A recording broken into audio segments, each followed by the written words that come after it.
2027 সালের জনগণনা কার্যক্রম সুষ্ঠুভাবে সম্পন্ন করার লক্ষ্যে এবার ডিজিটাল পদ্ধতিতে সেন্সাস অপারেশনের প্রস্তুতি শুরু করেছে প্রশাসন।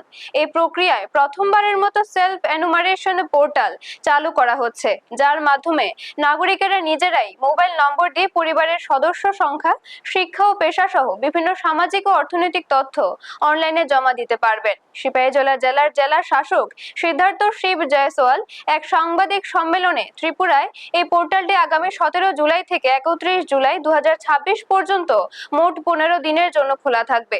এরপর 1 আগস্ট থেকে জনগণনা কর্মীরা বাড়ি বাড়ি গিয়ে তথ্য যাচাই করবেন এবং যারা অনলাইনে তথ্য দিতে পারেননি তাদের থেকে সরাসরি তথ্য সংগ্রহ করবেন।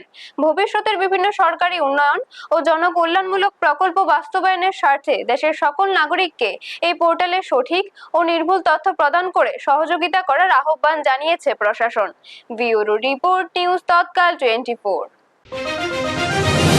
देखिए, मैंने जैसा कि मैंने पहले बताया कि एन्यूमरेटर वैसे भी हर बाड़ी कवर कर रहा है। सिपाहीजला डिस्ट्रिक्ट, त्रिपुरा राज्य, देश का प्रत्येक बाड़ी एन्यूमरेटर कवर करेगा। 600 से 700 पॉपुलेशन के बीच में एक एन्यूमरेटर है और 6 एन्यूमरेटर के ऊपर एक सुपरवाइज़र है।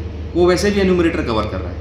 सेल्फ एन्यूमरेशन के माध्यम से आप वो काम जो है अपनी सुविधा के अनुसार कर सकते हैं, ज़्यादा एक्यूरेट तरीके से कर सकते हैं। और ऐसे बाड़ी यदि देखे जाए जहाँ पे मोबाइल नहीं है तो थोड़ा सा जो है वो नंबर कम ही होगा, क्योंकि आज के दिन में मोबाइल का जो पेनिट्रेशन है वो काफ़ी ज़्यादा है।